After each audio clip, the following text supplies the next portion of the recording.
In an apparent departure from a long-held foreign policy position, President Joe Biden says the U.S. would defend Taiwan if China attacked. At a CNN town hall event, a participant referred to recent reports that China had tested a hypersonic missile. He asked Mr. Biden if he could vow to protect Taiwan and what he would do to keep up with China's military development. Mr. Biden responded, yes and yes. He added there was no need to worry about whether they are going to be more powerful because China, Russia, and the rest of the world knows we are the most powerful military in the history of the world. That's according to the United States President. Well, the U.S. has a law which requires it to help Taiwan defend itself. But it pursues a policy of strategic ambiguity where it is deliberately vague about what it would actually do if China were to attack Taiwan. China has yet to respond to Mr. Biden's comments. The U.S. has no official diplomatic ties with Taiwan, but sells arms to it as part of its Taiwan Relations Act, which states that the U.S. must provide the island with the means to defend itself. Well, Global Affairs analyst Collins Nweke joins us now for more on that. It's good to have you join us. Always a pleasure. Before we go to what the United States President said, let's first go to what is going on with China and Taiwan. Why now, since Taiwan announced its independence unofficially in 1950? Why is it that China is now having this sort of invasion and sort of talks about, wanting Taiwan to become part of China? Thank you very much, Sarah, for having me.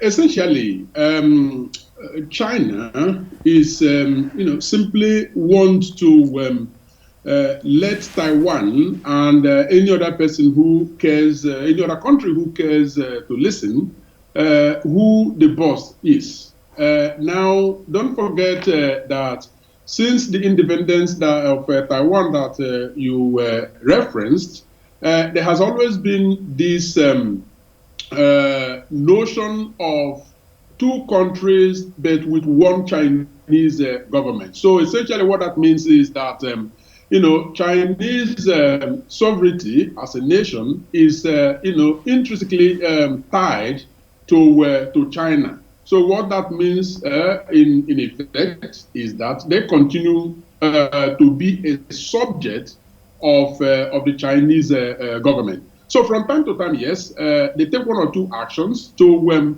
remind Taiwan of their status and that of being continuously subjected to Chinese rule. Of course, the one country, two systems rule or policy, as the case may be, one would have thought that it would be enough to entice Taiwan with what China did with Hong Kong. Looking at what the president of Taiwan has said concerning how they've tried to talk with China over the years and why this is happening now, are you seeing a power play now going to the United States playing in all of this? Well, yeah, the United States angle to all of this, like you mentioned, encompasses what they call strategic ambiguity. Now, pundits have actually said that Biden's statement actually signals a departure from, U.S. held position towards Taiwan. Taiwan vis-a-vis China. But I beg to disagree. Now, strategic ambiguity presupposes that whatever the U.S. wants to do, they will be rather vague about it. Now, this, in my opinion, Biden's statement, in my opinion, is indeed his own brand of strategic ambiguity. He said, yes, they have the obligation to defend China, to help China to defend itself, to support China in their bid to defend itself.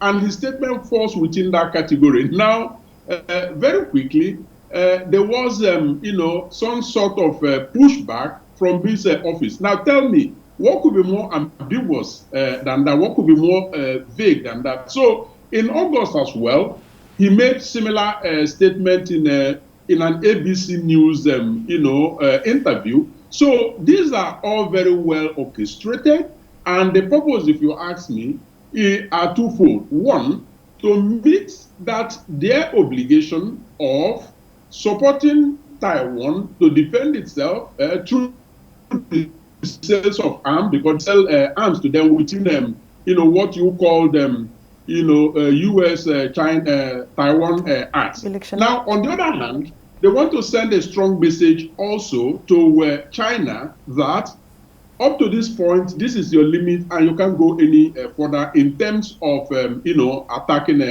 Taiwan. So yes, this remains strategic ambiguity in my books.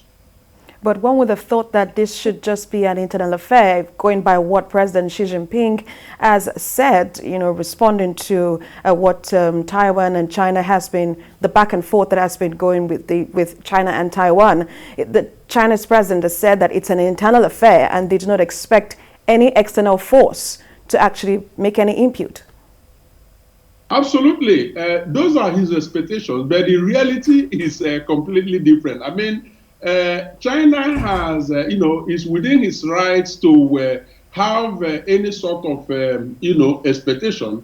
The United States, also has, its strategy towards Taiwan, but also towards, China, in terms of the struggle for supremacy, which is heightening every moment of the day. I mean, very well, in the same town hall meeting that you referenced in your intro, he made it very clear that Russia and China do realize very, very, clearly that the United States remains the mightiest nation in the world in military terms. So these are all statements aimed at occasionally, putting China where the U.S. want them to belong, even though, yes, one could talk of, this being an internal affair. So do you see China going for a full military invasion in Taiwan? That is very much unlikely. It is not likely that China, don't forget that China actually exercises mainly soft power. I mean, China does not, that easily, go on the offensive against enemy or unfriendly countries, and so no, this is not quite likely to happen. Global Affairs Analyst Collins Nweke, it's always a pleasure to have you join us on the news. Thank you so much. Thank you, Sarah, for having me. Cheers.